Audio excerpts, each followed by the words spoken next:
everyone, and welcome to the Cozy Mystery Mingle. I'm here today with Leslie Langtry. Hi, Leslie. Thanks for having me, Lisa. Oh my God, thanks so much for being here. So, fun fact, I'll let Leslie talk about herself, but I've been friends with Tracy Andrighetti, and she wrote a book for four sleuths and a barnstormer.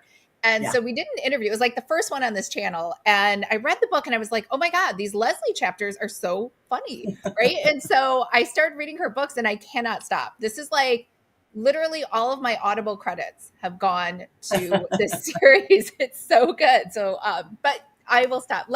You can introduce yourself. Oh, okay. I'm Leslie Langtry, USA Today bestselling author. I'm just going to tell you my bio, which is really boring.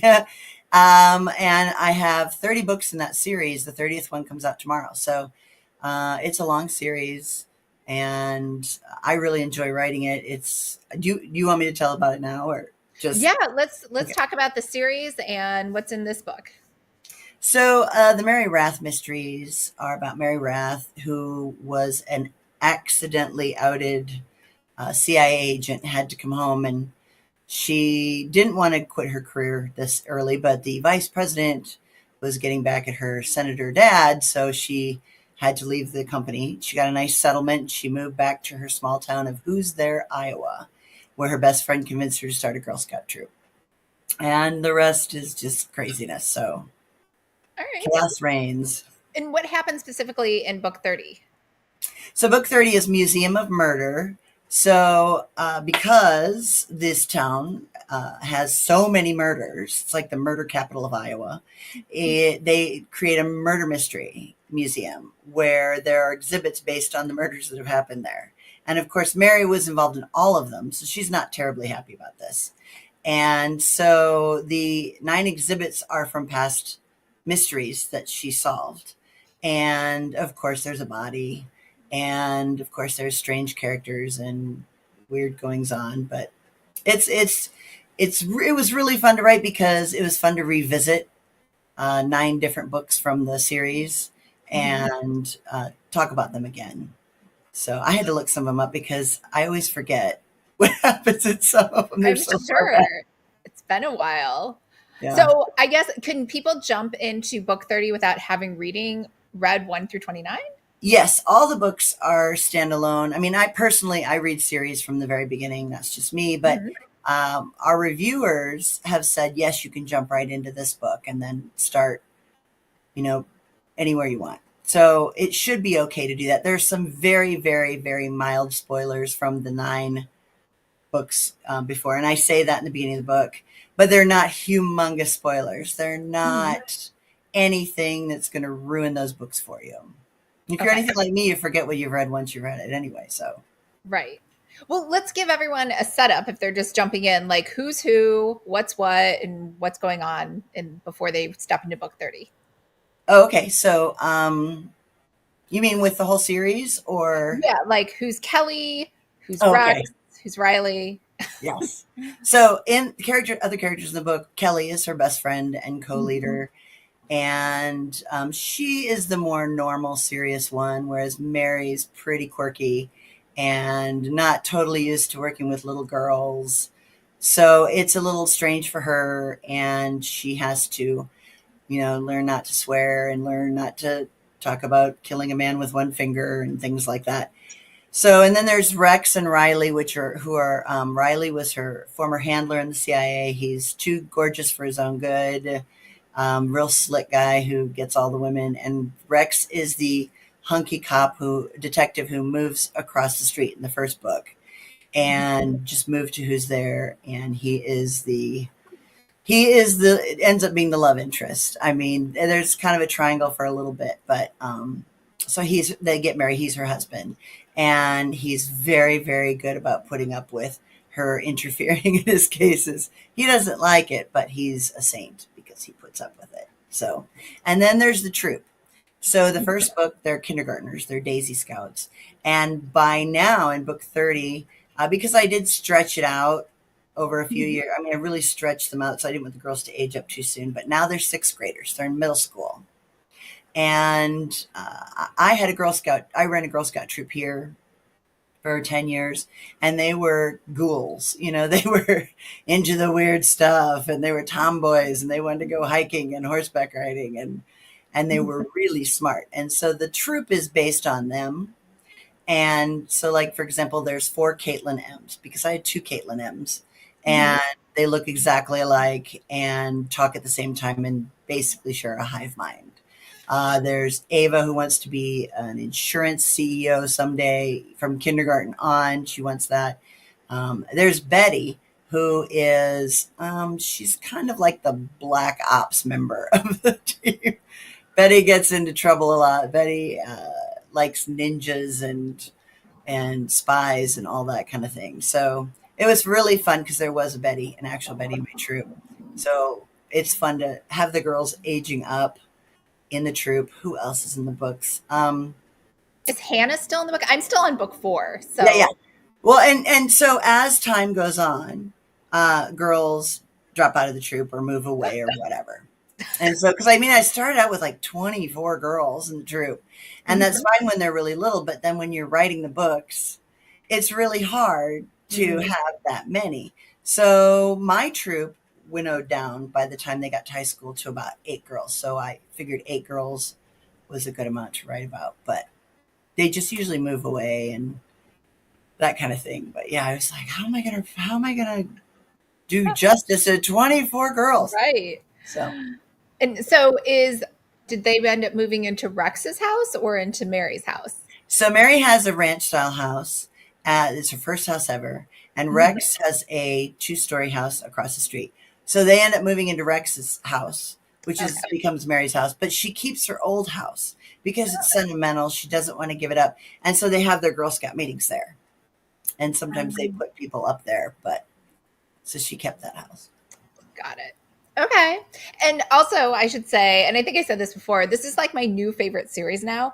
It's so weird because I've seen them, like, they show up on Amazon and I was like, whatever. And they look so much like another series that I was like, that's okay. I think I just got confused and I didn't realize until I read that other book. I was like, oh my God, I have to go back and read these. So, well, thank you so much. That's amazing. Thank you for they're good. being a reader. I'm so excited that these books exist because it's been a long time. You know how you find a series and you're like, I guess I'll keep reading it. Maybe it'll get better. It's not that bad. And you rationalize with yourself. But these, I love every book. So, thank you. I enjoy writing them. I do 4 books a year, so I never run out of ideas. We're working on I'm working on book 32 now.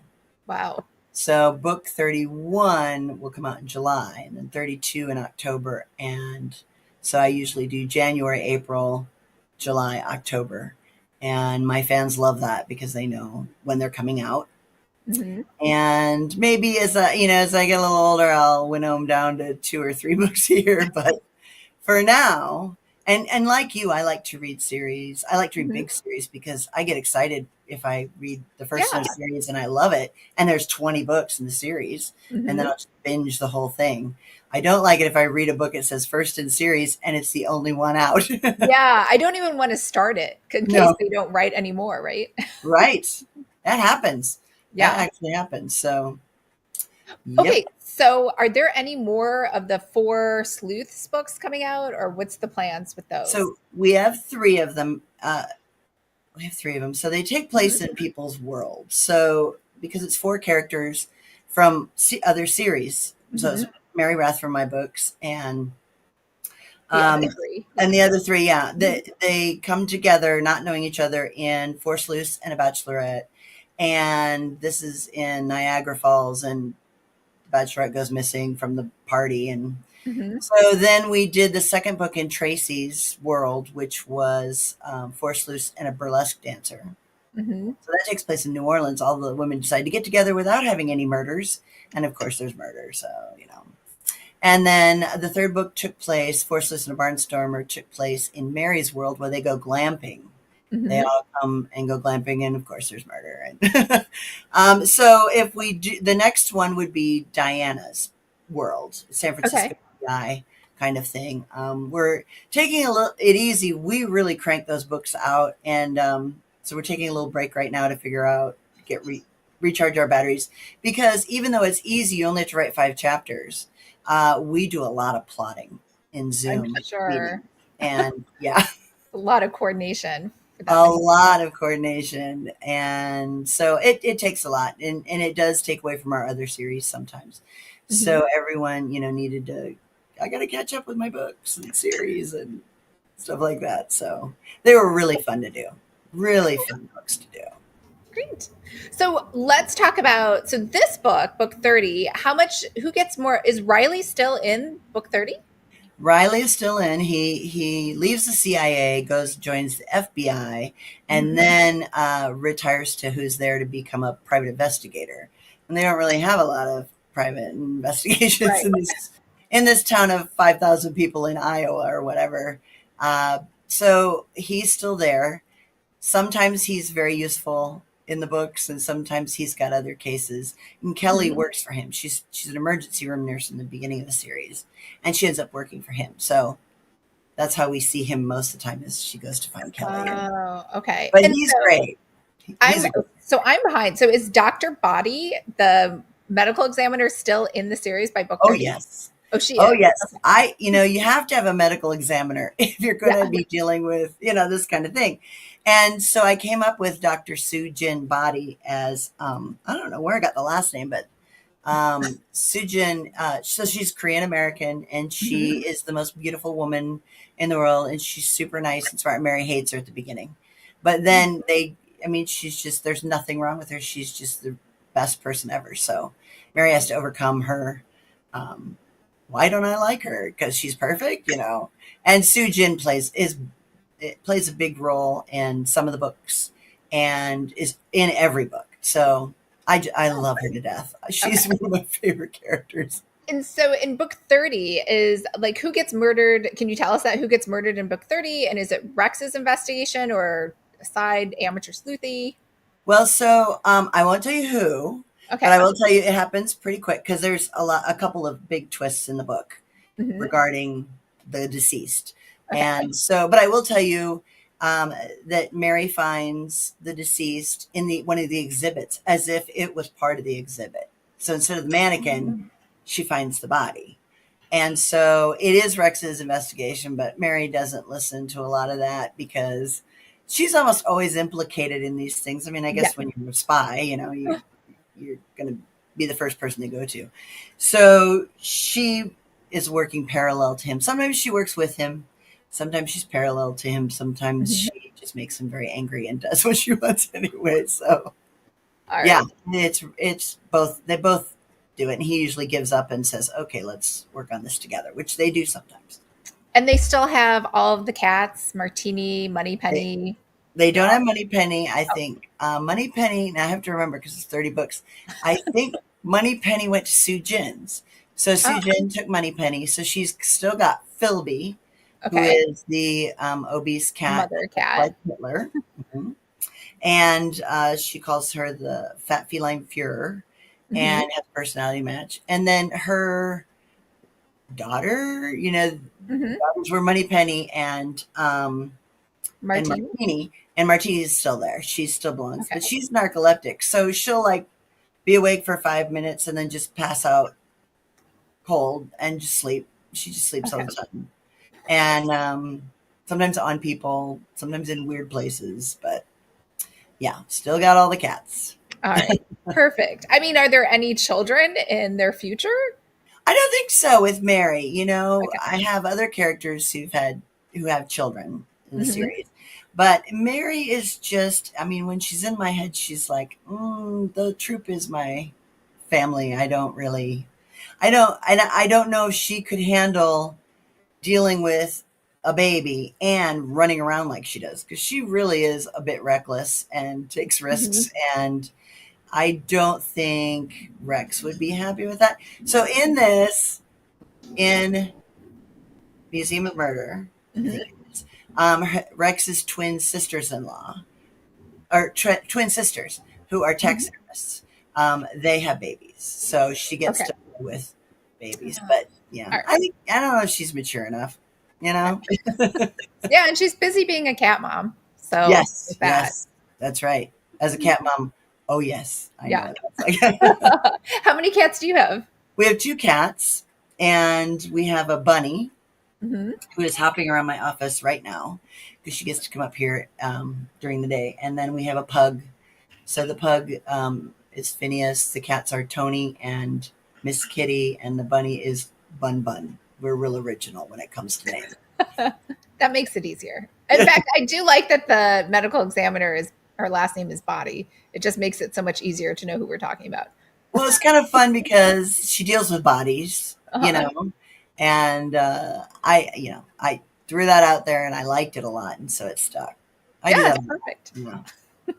All right, so let's talk about Girl Scouts. How far did you go in the Girl Scouts? So I made it through to, I think, 7th grade as Okay. a Girl Scout myself. And I loved it. Our last thing that we did was we went on a trip to Washington, D.C. with our leaders. And it Mhm. was really funny because it was like in the 70s, late 70s. And we'd meet people and they'd be like, "Where are you from?" And we'd say, "Iowa." And they'd be like, "Oh, do you guys have running water?" You know? Yeah. And I would say, "We're near the Quad Cities." And they go, "I thought there were more than 4 in Iowa." So it was really funny. But yeah, I got that far, and then I got too busy with Mhm. things. And that's when my troop started falling off. It was about 10th grade. Mhm. They all just, in high school, kids become even busier. Sports, and we had a couple who were very active in their church groups. We had girls who discovered boys. We had, Yeah. sports, music, everything. And so that's what kind of happened to my troop. But we were a very active troop for years. Yeah, I mean, I made it about to 7th grade, but we were an impoverished troop or something. We never went on any trips. So we just met down the street at Jenny's house, and her mom and Shannon's mom ran the troop. So I was totally intrigued. I didn't know, like, so does like anyone could just be like, "Hey, I woke up today and I want to be a troop Yeah. leader?" I thought you had to be a mom. No, no, you don't have to. And How I got to be a troop leader was I took my daughter, Margaret, to uh-huh. the thing in kindergarten to sign up. And the leader of the year before's kindergarten troop was moving on to 1st grade with her daughter's troop. Mhm. And I leaned over to the mom next to me and I'm, "Watch, we're going to end up having to do this." And she heard me and she came flying across the room. And the next thing I know, me and this other mom were the new leaders of a troop. So, but no, you don't have to be, uh, mom. They really, they do a very thorough background check, like a really thorough background check. And I think, if you can make a positive impact on girls, they're happy to have you. So do they get paid, or are they're volunteer positions, right? Yeah, it's all volunteer. It's Okay. all volunteer. And many of us put our own money into the troop, for things. And so, yeah, it's all volunteer. I kind of felt like I'm sure you're an excellent troop leader, but I remember ours was kind of like the blind leading the blind. So each week we'd get there to our troop meeting, and Shannon's mom would read from the manual and be like, "I think we're supposed to do this. I don't know. Do whatever you want, girls." And so, like, she just didn't know. And then they just pour each other wine and drink and Oh, hang out. yeah. Yeah, no, we had troops like that. Okay.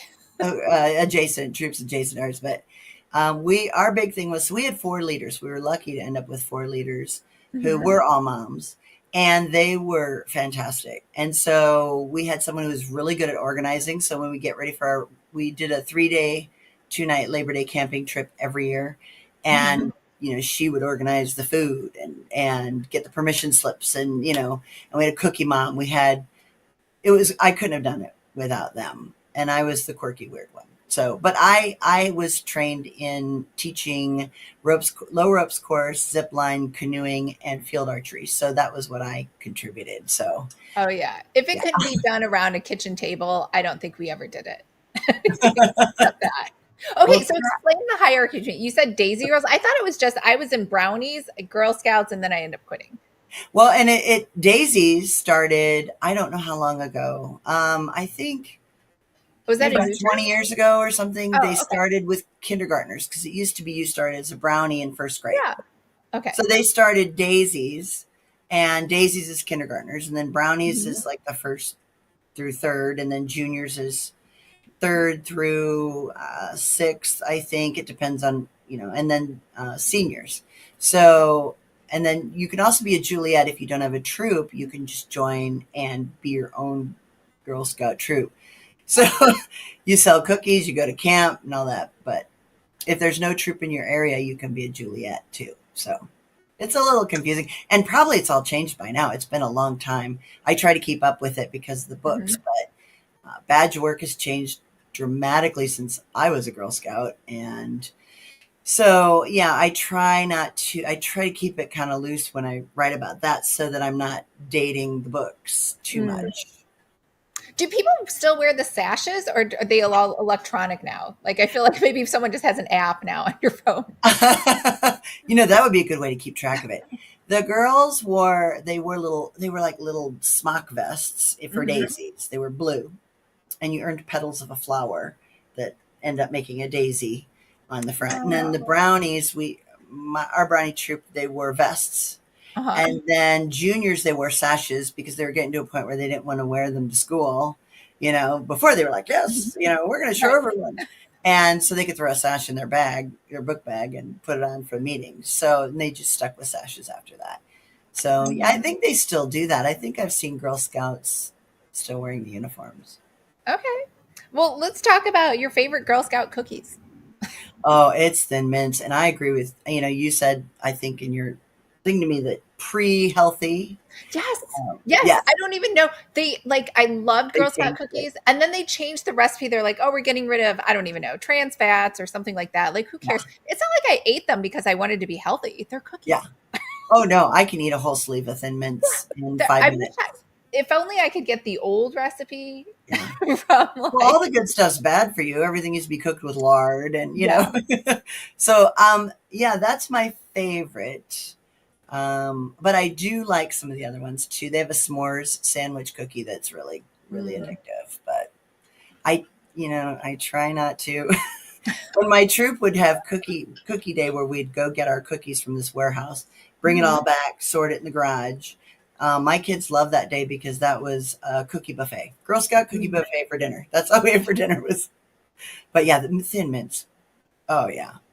So in the book, the troop leaders are selling cookies. That normally doesn't happen, right? Isn't it just the girls that sell the cookies? Well, the girls sell the cookies, but the troop leaders also have a form they carry around, if they do, because and I did that when I'd go into my, when I had a day job, I'd go into work with a form and everyone would sign up because, But the girls, they don't sell door to door anymore. When I bought cookies this season, I bought them online. So you go on, we have a cookie finder, so you can either find a booth where the girls are outside, like Farm and Fleet or something like that. And you can buy them from them. And I always do whenever I see them. And which is probably why my pantry is full of cookies. And then you can go online there. The local council has an app, so they will put you with a Girl Scout and you will do everything online, pay for it. And then they deliver it to you. That might've started during the pandemic, or it could be just that they didn't want girls to go out by themselves, selling cookies and. Oh, maybe. Or girls are just far more tech savvy than we are. They wanted anyone does door-to-door sales anymore. Even I had a friend in town, she's Mormon, and she's like, yeah, the Mormons stopped going door-to-door too. She's like, everything's on social media. I think that's true. I've bought cookies on social media. Yeah. It's too bad too, because I probably don't even answer the door, but if a Girl Scout came to the door, I would buy cookies from a Girl Scout, right? Oh, every time. Yeah. Every time. And that's the problem. I end up with all these Thin Mints. Yeah. Well, I end up getting a variety. Yeah. Now that I'm older, I want a variety. Yeah. But yeah, I keep trying. I'm expecting that same old trans fat taste, and it's just not there with the new healthy recipe. So good. If we could fight to get those back. I know. I don't think it'll ever come back though. They keep trying to introduce gluten-free cookies and things like that. Oh. And yeah. So I don't think it'll ever go back. Yeah, the next thing you know, they'll have vegan cookies. I don't know. Not that we shouldn't have variety, but I remember in New York, I don't know if you've ever eaten at Shake Shack, the burger and fry place. Oh my God, it's my favorite. So there was one summer in New York where they replaced the French fries. They said they weren't healthy, and they replaced them with healthier French fries, which were awful. There was a huge revolt. The New York Times guy like trashed them, and everyone complained so much they finally brought back the like bad. Oh no, you have to make fries the right way. Yeah, They I have feel to like we could get people together, a petition, and like bring Yeah. back the Girl Scout cookie. I think that's a great idea. I don't think they'll ever do it. I really don't. I don't think they'll do it. Okay, so in the first book, they just kind of jump in. So when she moved back home, Mary and Kelly decide to just start their own troop. Yes. That's what happens. My bunny is bumping me. She wants me to pet her. Aw.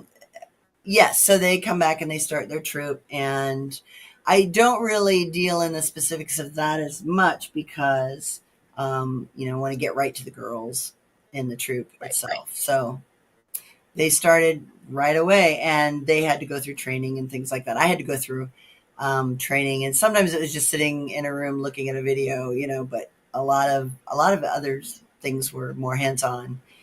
And so, I mean, the Girl Scouts provide a lot of support services. So Mary is completely clueless because she thinks everything is run like a spy agency. And and Kelly thinks everything's run like an emergency room. But somehow between the two of them, they managed to figure it out. Can we see the bunny? Can you pull him up? Yeah. Give me just a second. Let me see. She's running around. Oh, here she is. There she is. Okay, this is the bunny. Oh, is that ridiculous or what? So adorable. So the bunny just kind of hangs out, eats some lettuce. Eats my carpet. Just has her Timothy hay, and then she has an enclosure downstairs in the family room at night. That's a big enclosure, and then sometimes when I'm watching TV, I'll have her on my lap, and she gets a massage. But does the dog or the cats like to cuddle with the bunny? No, they're okay. I mean, cats, she loves cats. And we used to have a cat that would play with her. But the cats we have now don't have any interest in her at all. And they say bunnies like cats because they're the same size. They're similar in size. Yeah. But she doesn't care for the pug too much. All right, I'll put you down. Okay. It's like freedom. He's like, what are you doing? I'm probably completely covered in rabbit hair. Would there be any bunnies in the Merry Wrath world? There is one in Mystery Night Murder. There's a bunny, white mini lop that kind of appears because it's a locked. That was my 10th book, and it's based loosely on the game Clue and Agatha Christie's, and then there were none. So the girls go out to do a fundraiser on this big house on an island in the middle of a lake, and then a storm comes up, and then the people at the event start dropping dead. And it's a mystery night event. So they start dropping dead, and the girls and Mary have to solve it. I think Sue Jin is with Mary in that one. She's, but I love that one. That was a lot of fun to write. And then there's this bunny, Gertrude, who just appears, every now and then and runs through the walls. And And so is there anything, I guess, just going back to Girl Scouts, I forgot to ask you this. Is there anything about Girl Scouts that you wish would change or things you love and hope to stay the same?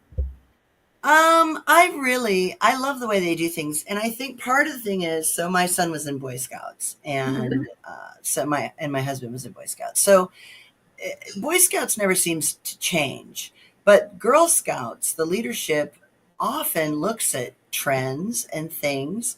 Because when my troop was in it, they did badge work while they were Brownies. But by the time you're juniors, they started doing these other things. They weren't as much badges, but I think they were called journeys. But they would deal with things like internet and social media. And you'd sit down, you'd talk with the girls about how to use it safely and properly. And they'd have little projects and things. So they changed to that, which I thought was really good because they were changing with the times. And hitting things. And then I think they had some stuff with STEM and engineering and things like that. I'm not sure exactly what they do now. I think it's a little different, but I don't know if they've gone back to the badges.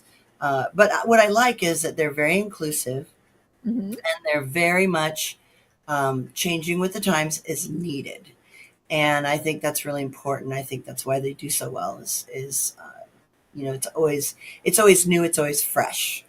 So the girls don't get bored, and the leaders have something to talk to them about that's part of what's going on in the world today.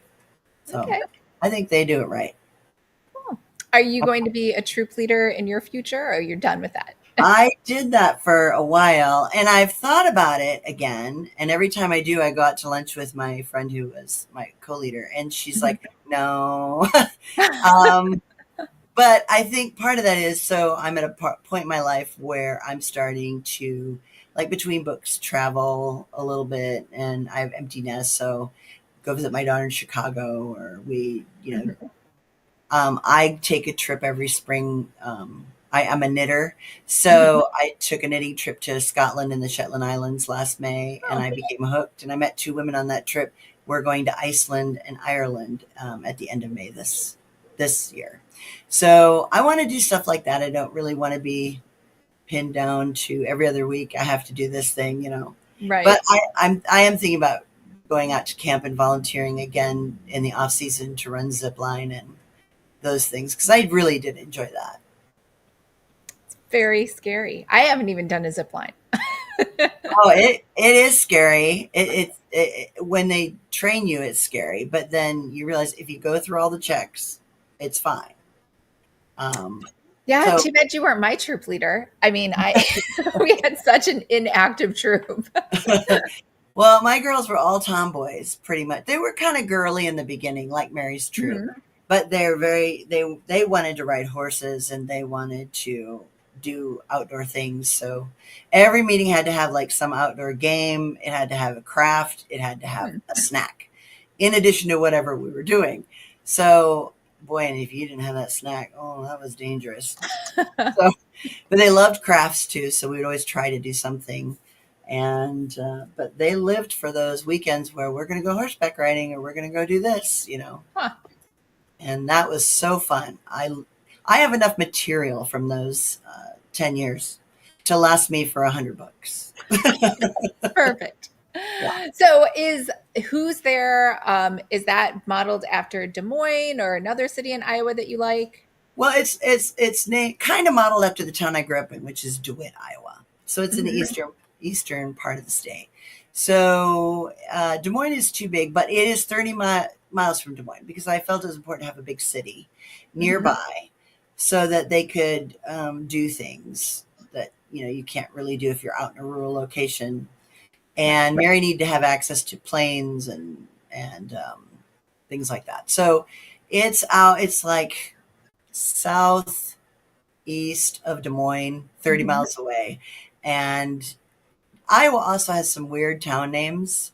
They're real big on strange towns. When I was growing up, I remember there was one called What Cheer. I think, well, it's still named that, but What Cheer, And so I wanted to give them a quirky name, and I thought of Truth or Consequences, New Mexico, which is named after the game show Truth or Consequences back in the day. So Who's There is named after a very short-lived TV show that was canceled almost immediately. Oh, I didn't know that. Okay. What was the TV show about? It would be Who's There? And they had to guess who was, who was on the other side of the whatever. But it didn't last long. It wasn't like Truth or Consequences. Of course, they said, we'll name our town after you. And then they did, and then the game show folded. So typical. Yeah. All right. And how did you end up picking, because you're so close, how did you end up picking Iowa instead of Illinois? I grew up in Iowa. Okay. And, there aren't a lot of books that take place there. And so I really wanted to do something like that. I mean, my whole family is really originally from Western Illinois. But I was born in Iowa, and I grew up in Iowa. I went to college in Iowa, So I wanted to maybe give people another look at the state because it's, it's not what you think. It's not flat. It's not just flyover country, and it's quite beautiful. But I also make fun of the state too in my stuff. So in my books. So, but yeah, I just decided to do where I grew up. All right. Great. And so were you an ex-CIA agent in your past life? Did you want to tell us and confess? Actually, I was recruited. They were trying to recruit me in college. Oh, wow. I was originally a Russian major, and then I hit third year Russian, and it was just too hard. So I was a political science major and a Soviet studies minor or whatever. And so they did try to recruit me, them and naval intelligence, but I turned them down. I wasn't, I wasn't really interested in that. I was interested in that, but wasn't interested in that. But I do get a lot of people ask me that question, were you ever in the CIA? Right. Have you ever killed people? No, I've never Yeah. killed people. In books, Yeah, I because killed the people. other series, yeah, let's talk about your other series. So your other series are about assassins as well, right? Yeah, the other series, the Greatest Hit series, is about the Bombay family of assassins, whose family business has been assassination since 2000 BC. And the first book, Excuse Me While I Kill This Guy, is about Jin Bombay. They all have place names for their first names. So she's Virginia Bombay, but she's always gone by Jin Bombay. And she's a widowed soccer mom, and she gets an assignment. The assignments come from the elders in the family, and they only kill bad people. They really kill people who are really bad. So, and those are comedies as well. So, the second book, Guns Will Keep Us Together, is her brother, Dakota Bombay's book. And the third book is Stand By Your Hitman, which is their quirky cousin, Mississippi, or Missy Bombay, who is like the family's inventor, who invents really weird ways to kill people. And then the fourth book is Coney Island Bombay's book, I Shot You, Babe. And then I did a novella, Paradise by the Rifle Sights, and then two collections of short stories, Snuff the Magic Dragon, and My Heroes Have Always Been Hitmen. No. Yes. And then I ended up doing one book with their kids coming together as assassins on their own. And that was, I think, Mama, Don't Let Your Baby Grow Up to Be Hitmen. So it's a fun series. It was really fun to write. Really fun to write. But that series is over, right? Yeah, I might pick up again. But the Merry Wrath series does so well that, and the fans want more books and more books. So, but I really have that was the first book I ever sold to a New York publisher was Excuse Me While I Kill This Guy.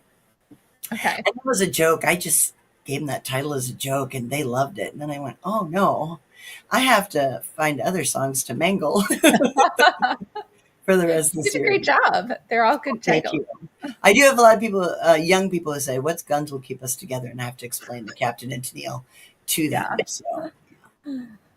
Yeah, I guess those are considered oldies now by the young generation. Yes, they really are.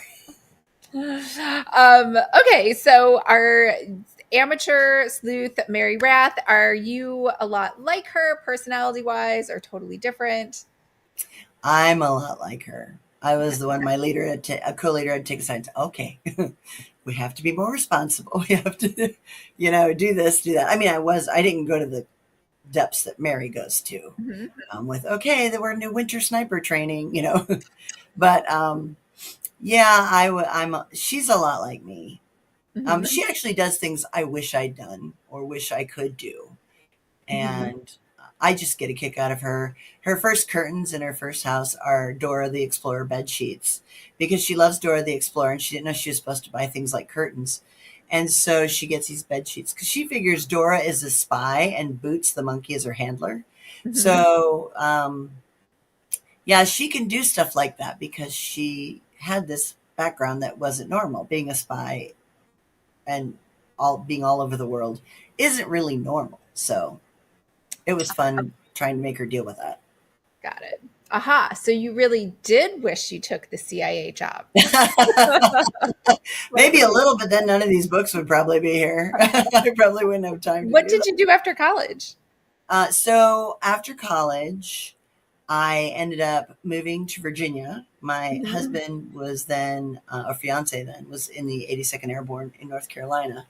And I ended up working for a college in programming because when I was at Iowa, the University of Iowa, I booked bands and comedians and movie nights and stuff. So I did that for a while at Sweetwater College in Virginia. And then I got my master's degree in arts administration. And I ended up working at a local arts agency, working on their literary arts program and doing marketing and writing grant proposals. And then I worked for when I decided I was going to write a book, I worked part-time for a writing center. And then when I sold my first book, I stayed home, and now, I mean, it's a full, I make a living doing what I'm doing now, but it's hard to do that, but I've been doing it for 2006. So I've been doing it a long time. Yeah. Yeah. You said you write 4 books a year. That's a lot. Yeah. Yeah. But I write really fast, and I enjoy it. I can write pretty quickly in a few hours a day. And then I'm completely burnt out and fried for the rest of the day. So, yeah, because right now I'm working on 2 books ahead of the 30th book, which is really weird sometimes when you're talking about the book that's just about to come out and you're 2 books ahead of that one. So, but I love it. It's so much fun. I think my favorite thing is getting a new cover, and then I blow it up in a poster and put it on the wall. And are you a dog person or a cat person or a bunny person or all the above? I'm all of the above. I mean, we've always had dogs longer. Our kids are both cat people. Oh. They love dogs and bunnies and things, but they are definitely cat people. And we're both, I think. We've just, but a cat gives you something different than a dog does or a bunny does. And so we're down to 1 dog, which is good. And one of our cats is quite elderly. I don't know how long she'll be around for. So at some point we're going to have a cat, a dog, and a bunny. So when you say down to 1 dog, how many did you have before? Oh, at one point we had 3 dogs, 3 cats. We had turtles. We've had birds. We've had iguanas. We've had we've had guinea pigs. We've had just about everything. My husband and I are big animal lovers, and we can never say no to our kids when they were little. And that turned out to be a lot of work. And the bunny we actually got, we always say we got it in the divorce. So when my daughter and we got it for my daughter's boyfriend, and he really wanted one. And then maybe 6-7 months later, she broke up with him, and he showed up with the bunny and said, "Here you go." Wow. And now you have it. We didn't mean to be bunny people. We are now, but yeah. All right. And in the future, will there ever be a tuna and noodle casserole recipe at the back of a book? I should do that, shouldn't I? I grew up on that. That was big.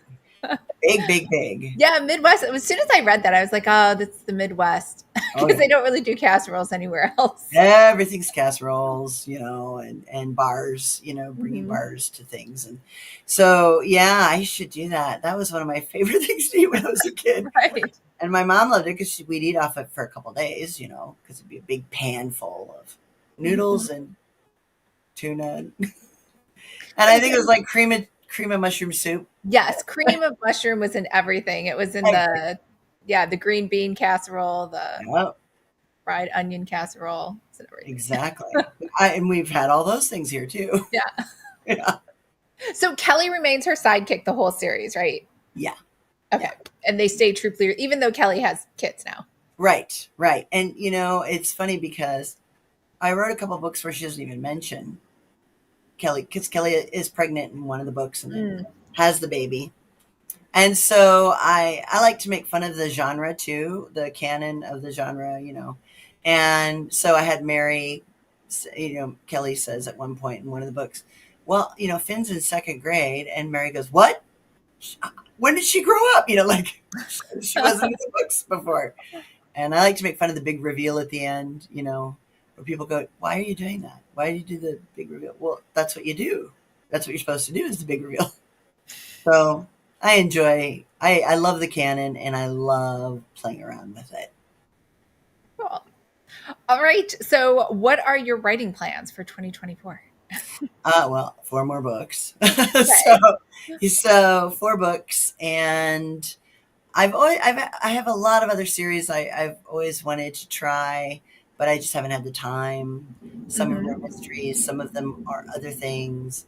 So I'd like to play around with some of those a bit, but really it's going to be, and let's see what else. I think we're doing a holiday novella too, but I just really enjoy it. Whenever my publisher says, hey, do you want to do a short story for an anthology? I'm always like, yeah, I'll do that.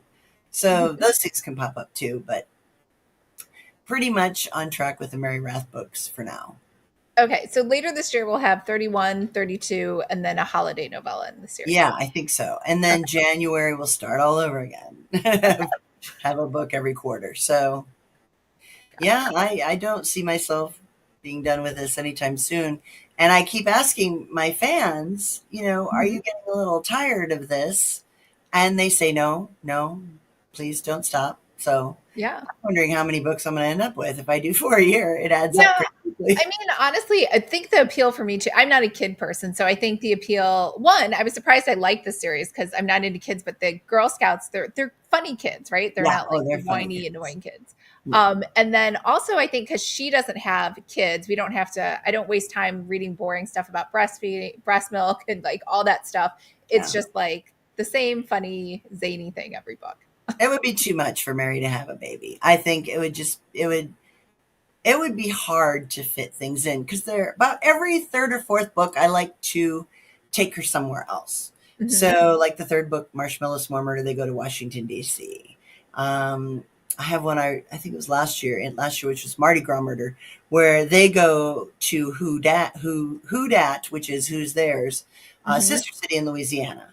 And so my husband was stationed for 4 years in Louisiana, and we loved it. So I had fun writing that book. But I try to, every few books, take them somewhere else. And it keeps it fresh. And like they do a Civil War reenactment. They do a LARPing festival. And I think that's a good way. Mary couldn't do that if she was, she can't just run off and leave Rex with the baby. So right. I don't think she's going to have kids. She's having too much fun. All right. Perfect. Oh, and so where can readers find you online? Where? LeslieLangtry.com. And there are links to each and every one of my books. There's some past blog posts. I used to do that quite often. I don't do that anymore, but they're all up there. And you can sign up for my newsletter and you get the news first. You get excerpts first. And then I have a group on Facebook called Mary's Troop, Merry. Okay. Troop. And that I'm on a couple times a week. I do a lot of giveaways, but the readers on there post a lot of funny stuff that might be related to the book. And they'll be like, oh, here's Betty's next career. Or, here's some weird taxidermy for the twins taxidermy. And they have a lot of fun on that. And I really enjoy that. But I do a lot of giveaways because I love doing that. So those are the places you can find me. Very cool. All right. Well, your new book comes out tomorrow. And if you can be like me, you'll want to start at the beginning because that was the best book ever. And then follow it through. Plus, it does help. I'm on book 4 now, and it does make it better knowing the past books. Yeah. I think it's more enjoyable. So, because the characters grow and change and things happen and they get married or they, have kids or they do whatever. And I add new characters every book, this town. So for every person I kill off, I think I must add a new person to the town. And so it kind of evens out, but there's always new people coming in. There's people, from the CIA, from her past. There's a lot going on. And so, yeah, I think I'm a beginning of the series reader myself. Yeah, plus sometimes there's just funny references that you won't get. You'll just kind of be like, you won't even think it's not funny. You just won't even, it'll just go over your head. You won't remember that, one time Betty did this or, Mary fell out of a tree and hit every branch on the way down or, yeah, I agree. I read Cozy and I'm the same way. Yeah. Perfect. All right. Well, thanks so much for being on here. And thank you for having me. Everyone later. Bye.